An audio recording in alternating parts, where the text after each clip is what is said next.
ให้กำลังใจน้อง เจ้าก็ดึงออกเว้ยเลย ฮ่านใส่ก้อยแล้วเด้อฮ่านโอ้บ่ได้แล้วเจ้านี่เขาให้ดึงลองเบิ้ง ลองเบิ่ง แล้วเขาซับจะว่ามันบ่ขาด โอ้เสียงเมียงเด้อปัญญาเอ้ยมันเบิ่งก็สิเอาเลื่อยนี่แงบเนี่ยโอ้เอ้ยโอ้ครับน่ะ แต่มันสิบ่ขาดค่ะ บ่เหลือเจ้าดึงมากก็สิซับเริ่มนี่แล้วได้ เราเห็นเรียบร้อยนั่งลงแล้วไหม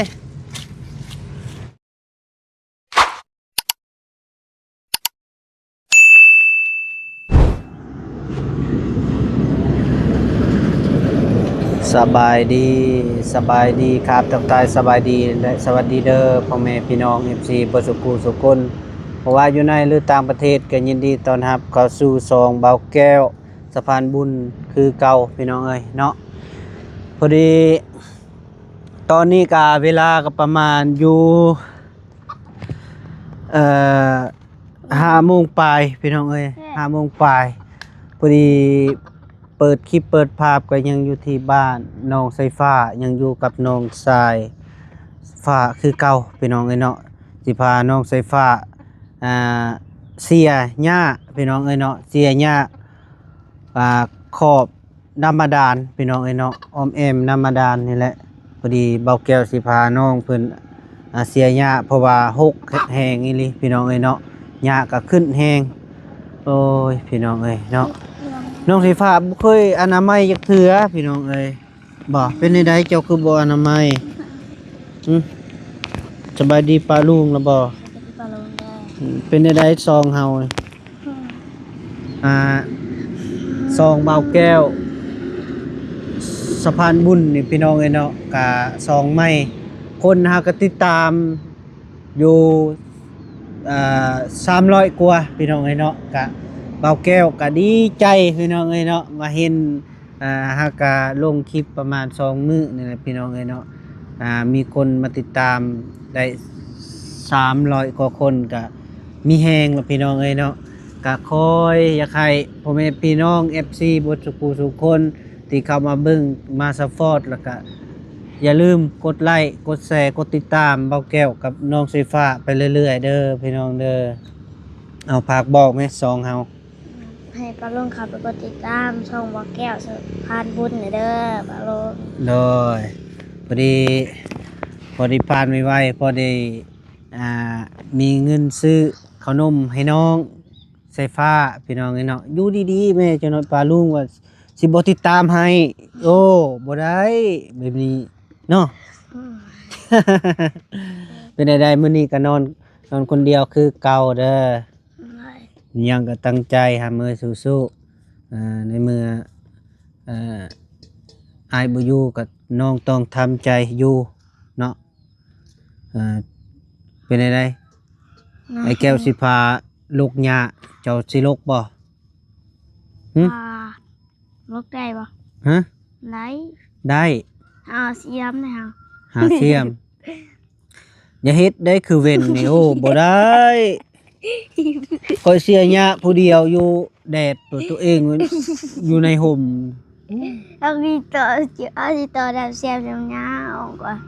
เฮ็ดก็เฮ็ดนำกันล่ะวะลูกผู้ชายก็ต้องสู้ๆมันเป็นพี่น้องไอ้เนาะพอได้เว้าหยอกว่าหัวม่วนน้องเพิ่นแหละพี่น้องเอ้ยเนาะที่ว่าน้องก็เงียบเงาตอนนี้ก็น้องเพิ่นก็จอยพี่น้องเอ้ยเนาะ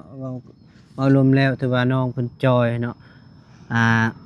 ขาดสารอาหารว่าซั่นพี่น้องเอ้ยเนาะขาดอีหยังขาดขนมแล้วก็ขาดอีหยังขาดของกินแม่นบ่ของกินบ่สู้กินข้าวเด้เจ้านึ่งเองบ่มาอยู่บ่ข้าวมื้อนี้ก็บ่ได้มาซ้ำบ่ได้มาเจ้าสิกินหยังฮะกินนมบ่กินนมมาสิแล้วบ่ล่ะโอ้เพิ่นพ่อแม่พี่น้องเอ้ยเนาะก็เบิ่งน้องเพิ่นก็ อีต้นสงสารเพิ่นพี่น้องเอ้ยมีแต่หาวนอนไปเอาเสียมเอาไปปฏิบัติอยู่ไสจะปาไส อ้าว แม่นนี่บ่ ไม่ได้มันก็บ่ฮู้ บ่ฮู้อยู่สิไสจะปะอยู่ไส เฮามาจับเจอเฮามาแม่น ไปพี่น้องเอ้ยเนาะ แต่ว่าสิพาน้องเพิ่นเสียหญ้าอันนี้แหละแจวผมเอมนำมาดานนี่แหละพี่น้องเอ้ยเอ้ยเฮ็ดหยังเด้เฮ้ยเฮ็ดหยังอะน่ะอุ้ยมาเฮ็ดใส่กันแบบนี้ ว้าย อ่ะ เด้ ไป นี่ นี่เสียทางนี้นี่นะเสีย เสียนะใจ เสียยังอยู่พุ่นไปปฏิบัติตามหน้าที่เสียนั่งเสียแล้วเลยฮะมือ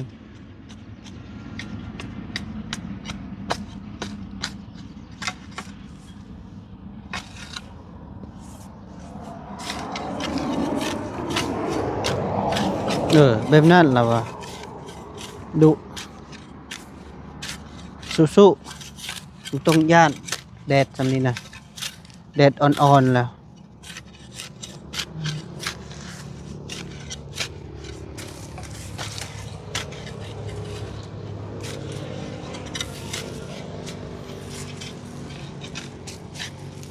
แต่นอนบเสียพอดีเลยงูสิเข้ามา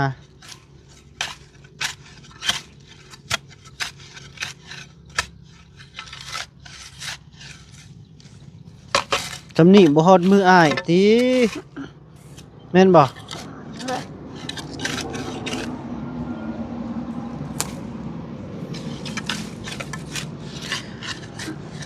เห็นคือตอนนั้นเด้เฮ็ดเวียกปึ้ม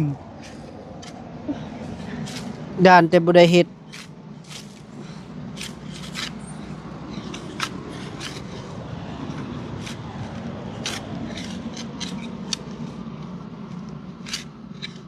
มันสิขาดอยู่บ่ดีเนาะ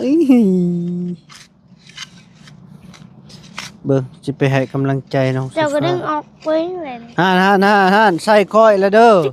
ห่านโอ้บ่ได้แล้วเจ้านี่ เฮาอ่ะให้ดึงลองเบิ่ง ลองเบิ่ง ตอนเฮาซับจะว่ามันบ่ขาด โอ้เสียงเมียงเด้อปัญญาเอ๊ะมันเบิ่งก็สิเอาเลื่อยนี่แงดเนี่ยโอ้เอ้ยโอ้ครับน่ะ แต่มันสิบ่ขาดค่ะ บ่เหลือเจ้าดึงมากก็สิซับเริ่มนี่แล้วได้ เฮาเฮ็ดเรียบร้อย นั่งลงแล้วไหมนี่มักเผ็ดนะครับเบิ่งหกปานนี้ยังบ่อยากเฮ็ดบ่ได้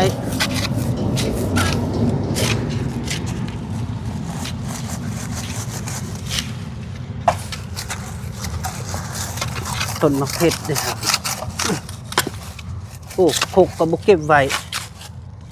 ทิ่มไปเลยขก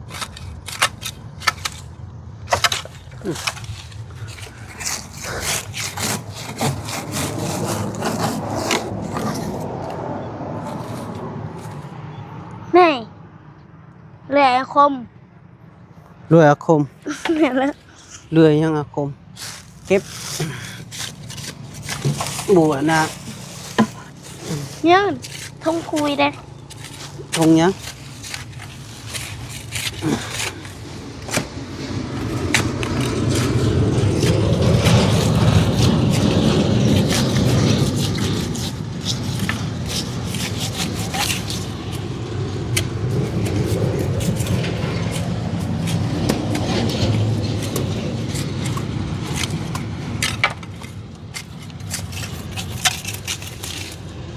ร้อย เฮ้ยไปทางได้มัน พุด ฮะ ทางพูนทางไหน โธ่ ไป ได้ ไปย่างก่อนนี่แถวนี้ทำเอ้ยเฮ็ด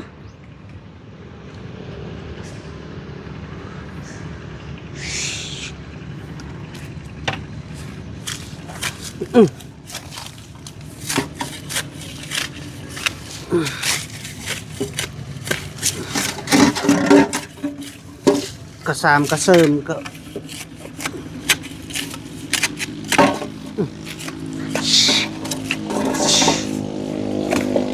บักแก้วมาเสียมนะ เฮ็ดเองบ่ เอาเจ้าเครื่องจักรอัตโนมัตินี่ เอา เอาเครื่องจักร ปาอันนั้น นี่เครื่องจักรอัตโนมัติ ปาก้อนจัก เครื่องจักรอัตโนมัติ โยเปลี่ยนกันเสียเฮ้ยนี่เสียผู้เดียวบ่ได้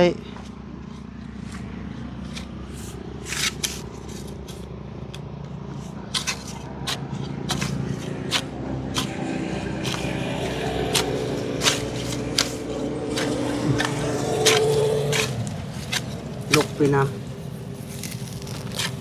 หญ้านี่มันปาดมือเลยครับ อนุญาตเลยค่ะ ดูยานแล้วตัวเองเสียม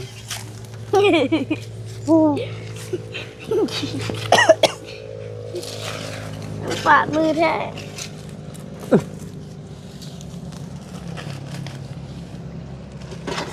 โยอย่าไปทิ่มใส่หัวเขาเลยลก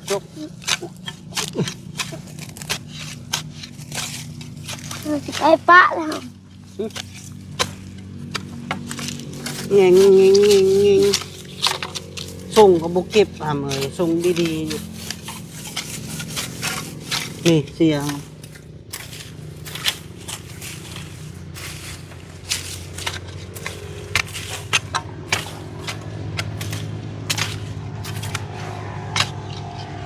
ซับเป็นแห้ง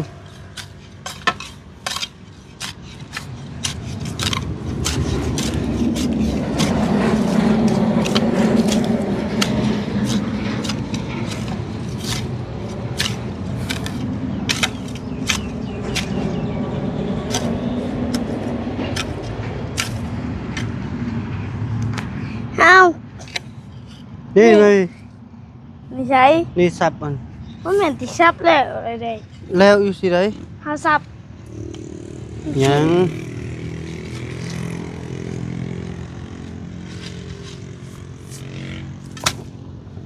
ขาดครึ่ง จับดีๆหกแล้วมันเป็นปลาเลยนี่เจ้าบัวอนามัย เด้ เจ้าโบเสียบทาง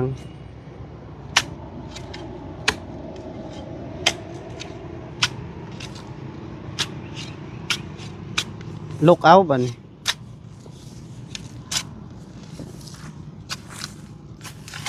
ไปแล้ว แล้วบ่ เด้เมื่อแล้ว ข้างใน ไปขึ้นข้างใน แต่จะว่าใหญ่บาดมือหาดูเห็นบาดได้ อ๋อก็ลองทูบเอ้ยเสียมนี่เกือบหนาถึกหนาคุยเลย เอาเจ้าว่าวันเจ้าคอยยางมาตามหลังครับ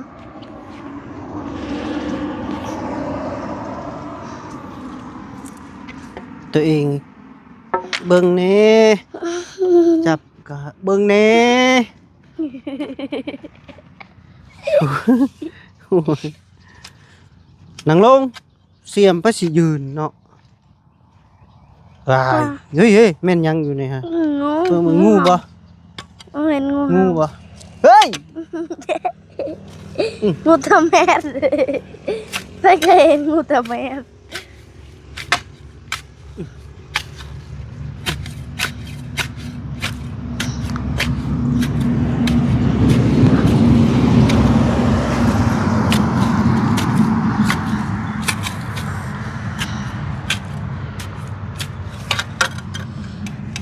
เอา มาสิเป็นงูตะแมนนี่ เฮ็ดมันแล้ว อันนี้ก็ออกเบนเลยสิ ออกโลด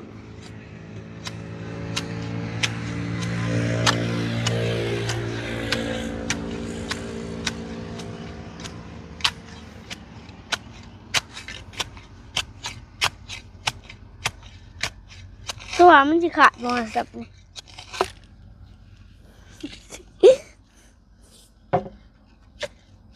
ไปเข้าโฮมบ่ไหว้เด้ เป็นยัง พอ ตั แล้ว ว ซับ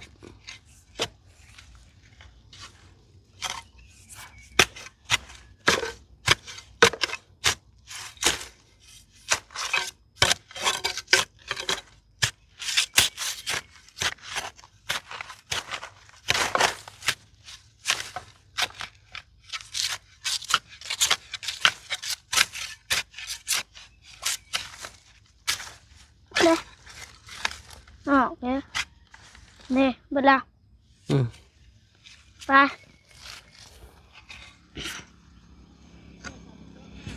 อืม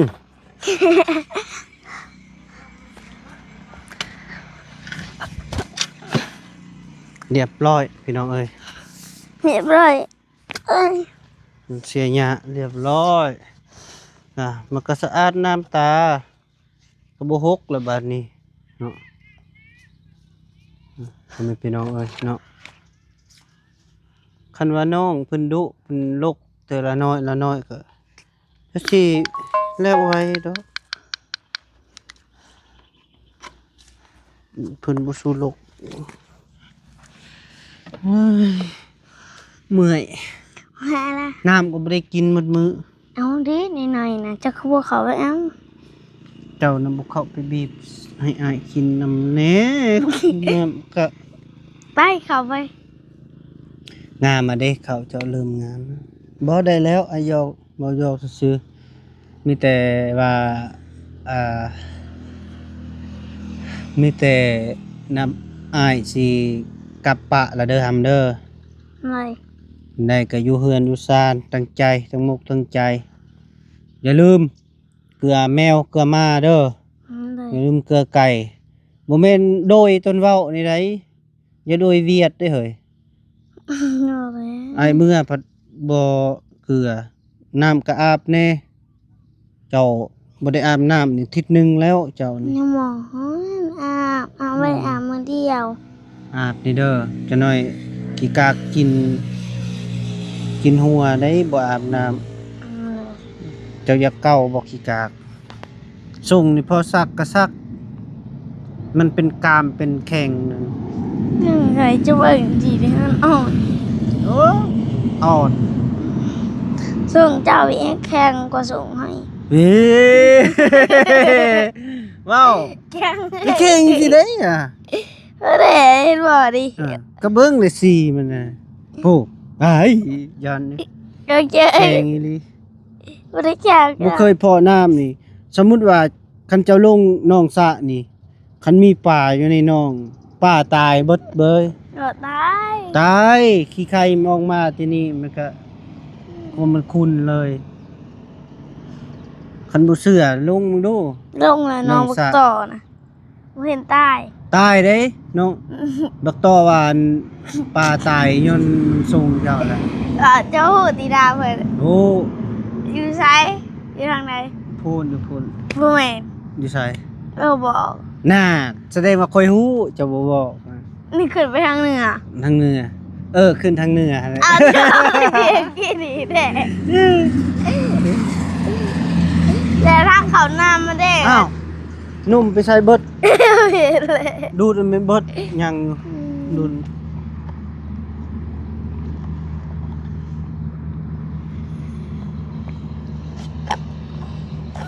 อ้าย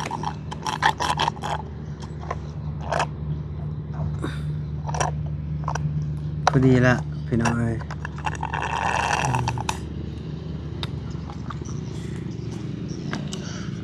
ไผเบิ่งละหัว ไปคน คน เอาพ่อแม่พี่น้องเอ้ยเนาะพอดีคลิปนี้บ่าวแก้วก็อำลาก่อนเด้อบ่าวแก้วสิขอตัวเดินทาง จะได้เมื่อปะน้องไฟฟ้าแล้วพี่น้องเอ้ยเนาะก็ ฝากกดไลค์กดแชร์กดติดตามเด้อส่องเบาแก้วสะพานบุญเด้อพี่น้องเด้อเอาขออยู่ดีมีแรงสุขภาพแข็งอย่าเจ็บอย่าจนอย่าขาดอย่าจนส่งมาร่ำรวยเมื่อสุขสุขคนฝากติดตามเด้อติดตามน้องไซฟ้านำพี่น้องเนาะอย่าให้ฟานไวๆเด้อให้มันยอดวิวปังๆเฮงๆเด้อพี่น้องเด้อโดยขอบใจหลายๆ จ้าเวทเลยปิดแล้วตัวลงมา